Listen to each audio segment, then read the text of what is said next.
شهر رمضان خلاص على الأبواب.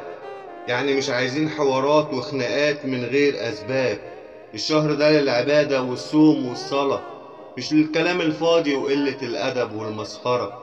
الشهر ده فرصة ننضف فيها نفسنا، فرصة في الشهر الكريم اللي بيجي من سنة للسنة.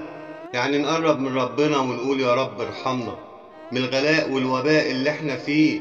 الحل واضح وسهل اهو قدامنا، ربك كبير ولا حاجة تعلى عليه. رمضان مش يميش ومصاريف كتير فوق طاقتك، رمضان مش مسلسلات وحاجات تقلل قيمتك، رمضان تسابيح وتراويح وعبادة.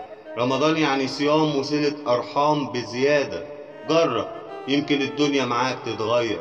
النهاردة انت مخير، بكرة مفيش إعادة.